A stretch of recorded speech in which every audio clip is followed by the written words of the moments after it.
Washington. Across the military, officers and troops are quietly preparing for a war they hope will not come. At Fort Bragg in North Carolina last month, a mix of 48 Apache gunships and Chinook cargo helicopters took off in an exercise that practiced moving troops and equipment under live artillery fire to assault targets.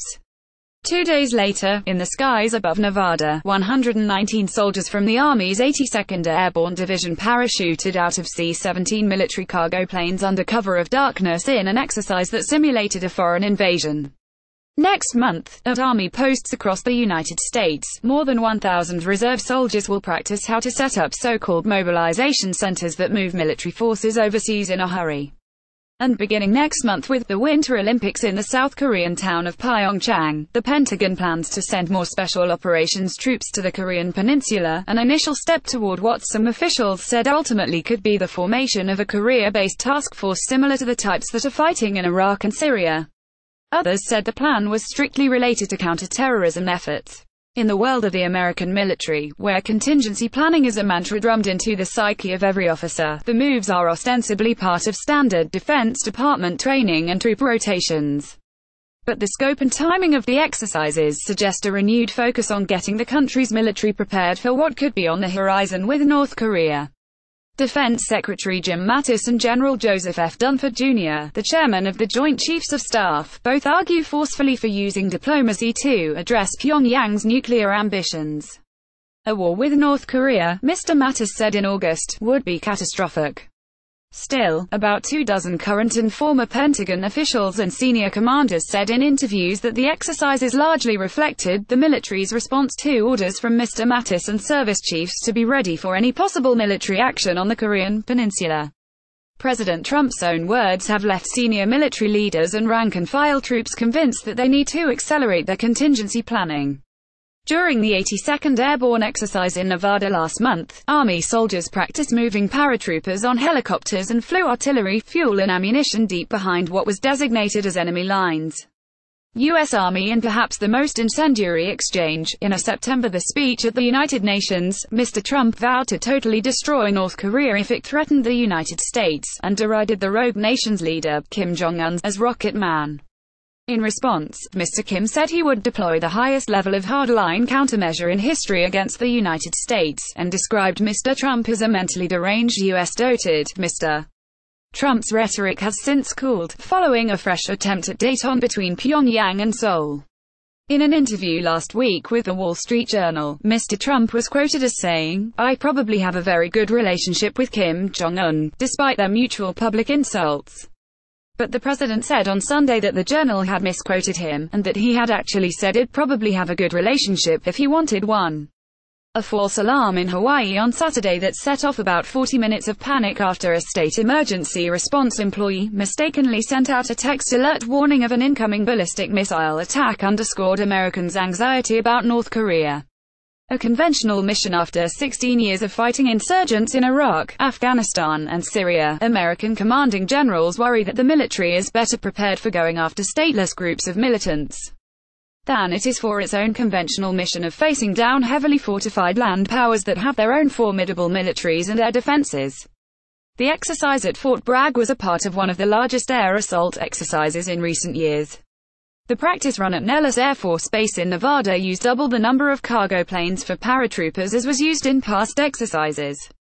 The Army Reserve exercise planned for next month will breathe new life into mobilization centers that have been largely dormant as the wars in Iraq and Afghanistan have wound down. And while the military has deployed Special Operations Reaction Forces to previous large global events, like the 2014 World Cup in Brazil, those units usually numbered around 100, far fewer than some officials said could be sent for the Olympics in South Korea. Others discounted that possibility. At a wide-ranging meeting at his headquarters on January 2, Gen. Tony Thomas, the head of the Special Operations Command in Tampa, Florida, warned the 200 civilians and service members in the audience that more Special Forces personnel might have to shift to the Korea theater from the Middle East in May or June, if tensions escalate on the peninsula. The general's spokesman, Captain Jason Salata, confirmed the account provided to the New York Times by someone in the audience, but said General Thomas made it clear that no decisions had been made. The Army Chief of Staff Gen. Mark A. Milley, in several recent meetings at the Pentagon, has brought up two historic American military disasters as a warning of where a lack of preparedness can lead. Military officials said General Milley has cited the ill-fated Battle of the Kasserine Pass during World War II, when unprepared American troops were outfoxed and then pummeled by the forces of Field Marshal Erwin Rommel of Germany.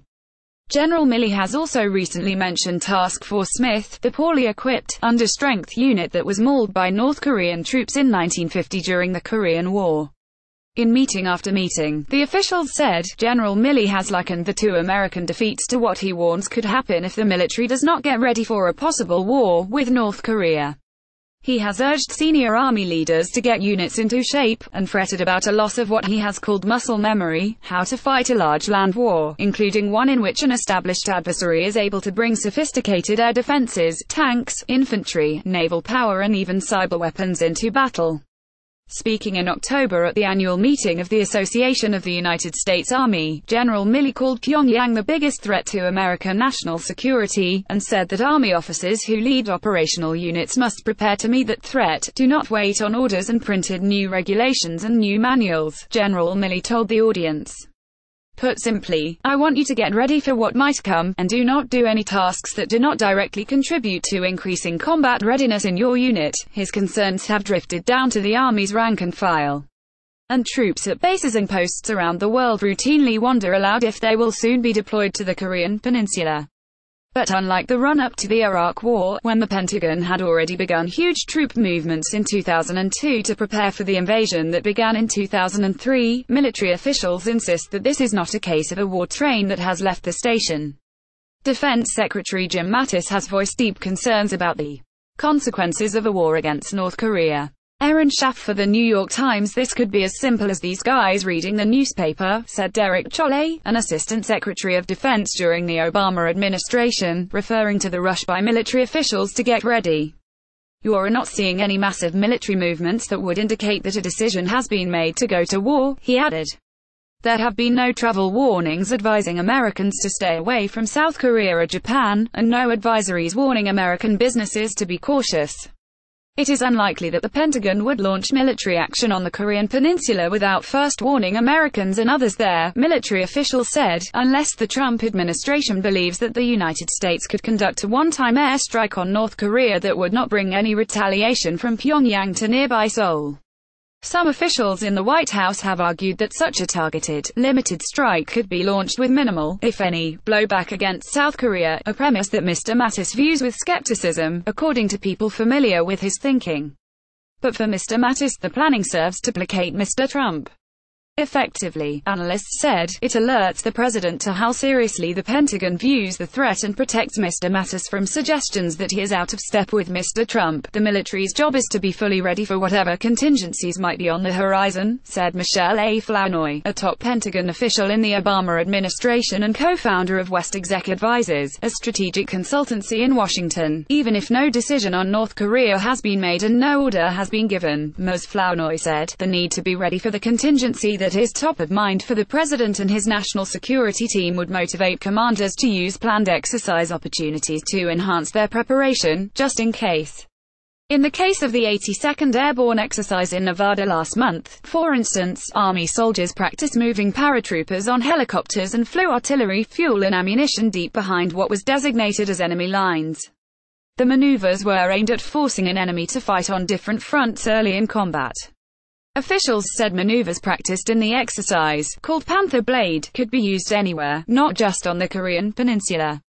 Operation Panther Blade is about building global readiness, said Lieutenant Col. Joe Bacino, a public affairs officer with the 82nd Airborne. An air assault and deep attack of this scale is very complex and requires dynamic synchronization of assets over time and space. Another exercise, called Bronze Ram, is being coordinated by the Shadow Joint Special Operations Command, officials said, and mimics other training scenarios that mirror current events. This year's exercise, one of many that concentrate on threats from across the world, will focus extensively on underground operations and involve working in chemically contaminated environments that might be present in North Korea. It will also home in on the Special Operations Command's mission of countering weapons of mass destruction. Beyond Bronze Ram, highly classified special operations exercises in the United States, including those with scenarios to seize unsecured nuclear weapons or conduct clandestine paratrooper drops, have for several months reflected a possible North Korea contingency, military officials said, without providing details, because of operational sensitivity.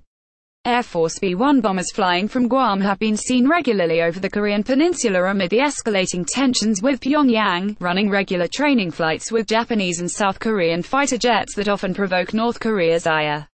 B-52 bombers based in Louisiana are expected to join the B-1 stationed on Guam later this month, adding to the long-range aerial firepower.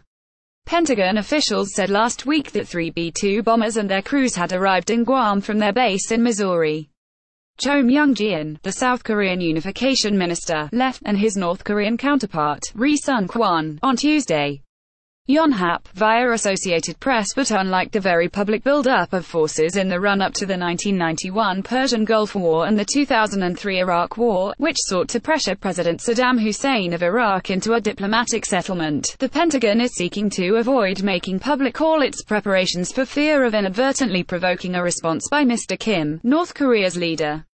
Last week, diplomats from North Korea and South Korea met for the first time in 2 years in a sign of thawing tensions.